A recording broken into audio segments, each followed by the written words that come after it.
Okey, selamat sejahtera. Bertemu kita dalam pertandingan inovasi, anjuran Kon Bayu untuk Convention Bahasa Melayu bagi tahun 2021.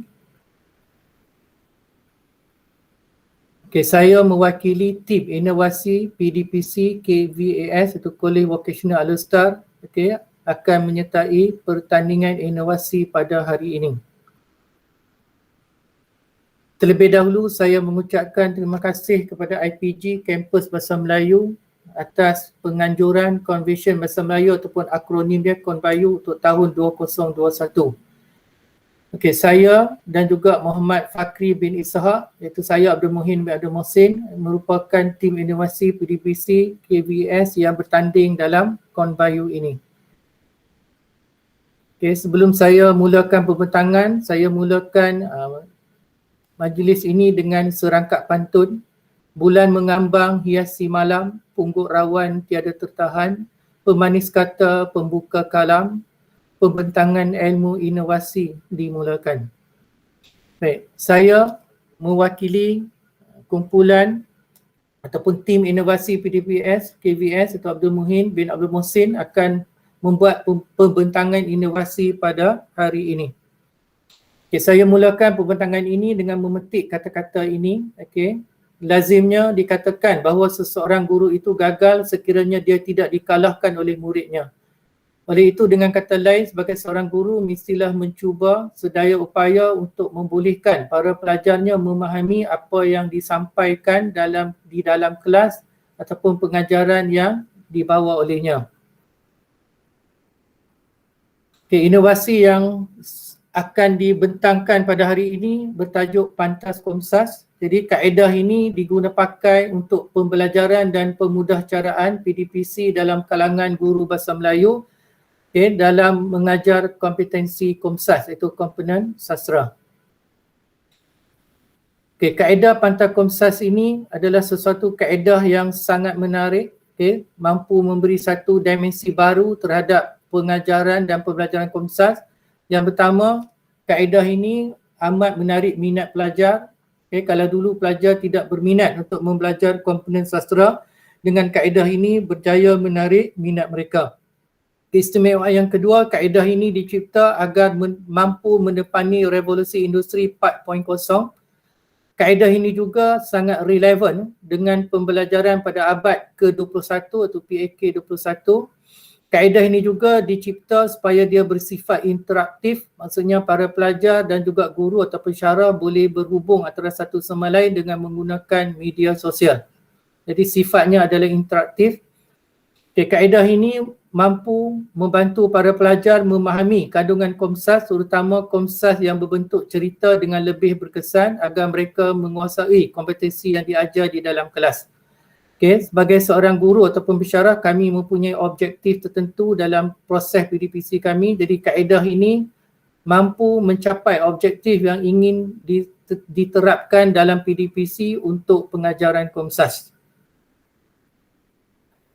Jadi secara umumnya Pantas Komsas ini telah terbukti dapat meningkatkan kemahiran pelajar menjawab soalan berkaitan Komsas yang ada kaitan dengan cerita lah. Dalam Komsas yang berkaitan dengan cerita ada novel, cerpen, drama dan prosa tradisional. Jadi keempat-empat ini melibatkan berbentuk cerita.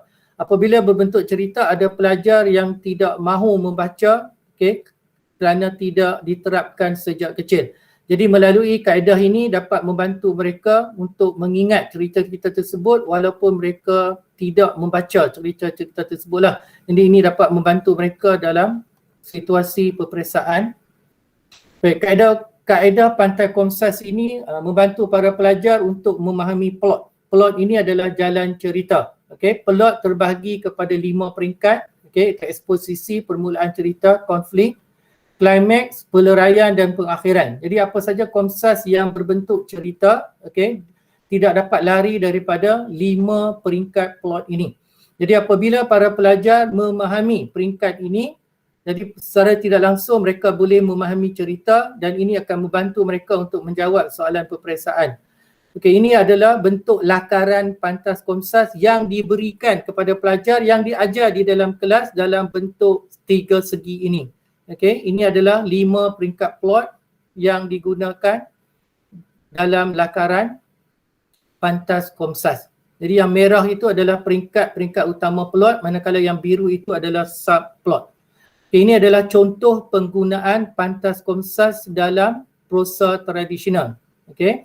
Jadi setiap peringkat itu kita akan masukkan dia punya peristiwa setelah pelajar berbincang secara berpasangan ataupun secara berkumpulan. Jadi apabila perbincangan dilakukan untuk setiap cerita itu, mereka akan dapat mengisi maklumat-maklumat yang berkaitan dengan plot. Okey. Sekiranya mereka ingin membaca, mereka akan mengambil masa yang lama. Jadi apabila kita menggunakan lakaran seperti ini, secara tidak langsung para pelajar boleh memahami satu-satu cerita itu dengan masa yang singkat, iaitu kurang daripada 1 minit untuk mengulang kajinya. Jadi ini akan membantu mereka untuk menguasai Komsas yang berbentuk cerita. Baik. Jadi Pantang Komsas ini kumpulan sasarannya adalah terdiri daripada 24 orang pelajar tahun 2. Tahun 2 ini kalau aliran perdana adalah tingkatan 5 yang akan mengambil peperiksaan SVM hujung tahun ataupun untuk sesi 2021 lah.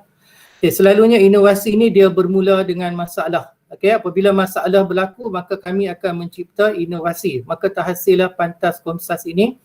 Okey, ini adalah masalah yang kami alami sebelum menghasilkan kaedah ini. Iaitu dalam penilaian akhir, 24 pelajar yang menjadi kumpulan sasaran kita, 96 pelajar. 96% pelajar tidak dapat menjawab soalan Komsas kerana mereka tidak membaca. Itu dari segi carta pai lah. Kita dapati yang gagal ataupun yang menjawab atau tidak menjawab soalan berbentuk Komsas itu meliputi lebih kurang 96%. Sebab itulah kaedah ini diperkenalkan untuk membantu para pelajar. Jadi metodologi yang kami gunakan adalah 5, iaitu pemerhatian, ujian pra, tindak balas dalam aktiviti PDPC, semakkan latihan bertulis dan juga ujian post selepas kaedah ini dilaksanakan. Apabila kaedah ini dilakukan, dia meninggalkan impak yang berkesan kepada para pelajar. 24 pelajar tadi sudah boleh menjawab semua soalan Komsas yang berbentuk cerita dengan betul dan tepat. Dan kita dapati dalam ujian yang dilakukan 100% boleh menjawab soalan yang berkaitan dengan Komsas. Selain kumpulan sasaran, kami juga turut mengadakan kebersekanan kaedah ini di kolej kami dengan mengambil 10 orang pelajar seperti berikut, semuanya menunjukkan peningkatan. Saya juga mengambil peluang ini untuk membuat kaedah ini kepada sekolah aliran perdana di daerah Kota Star melalui kelas-kelas yang saya kendalikan daripada pelbagai sekolah di daerah Kota Star. Sama juga mereka menunjukkan peningkatan apabila kaedah ini diajarkan kepada mereka. Jadi secara kesimpulannya kita dapat katakan bahawa kaedah ini memang berkesan dalam membantu para pelajar dan juga guru dalam mata pelajaran Bahasa Melayu terutama dalam kompetisi Komsas iaitu Komponen Sastra. Melalui kaedah yang saya perkenalkan ini menyebabkan saya menerima banyak jemputan untuk mengadakan ceramah-ceramah di serata Malaysia lah. Akibat daripada itu saya telah diberi pengiktirafan anugerah My Hero oleh Jabatan Perdana Menteri kerana kesanggupan saya membuat kelas bimbingan secara percuma. Kaedah ini juga turut mendapat liputan daripada akhbar arus perdana. Dalam pelbagai bahasa. Selain itu saya juga turut mengadakan kelas-kelas bimbingan secara maya ataupun secara bersemuka, secara fizikal. Ini saya buat peringkat kebangsaan.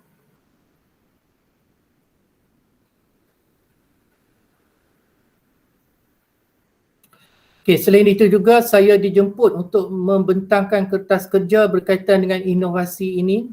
Antaranya ialah di peringkat kebangsaan ini di Kuala Lumpur. Di sebelah kiri itu adalah persidangan antarabangsa di Langkawi, ini adalah di Sabah. Semuanya tentang kaedah tersebut. Selain akhbar, kaedah ini juga turut mendapat liputan daripada berita perdana RTM. Di atas itu ada YouTube berita saya tentang liputan tersebut. Yang paling mengharukan saya adalah kisah saya ini diabadikan dalam buku teks. Okay, bagaimana kesanggupan saya membantu pelajar-pelajar yang tidak mampu untuk kelas bimbingan. Jadi saya didirikan sebagai tokoh dalam buku teks tahun 5 mulai sesi 2021.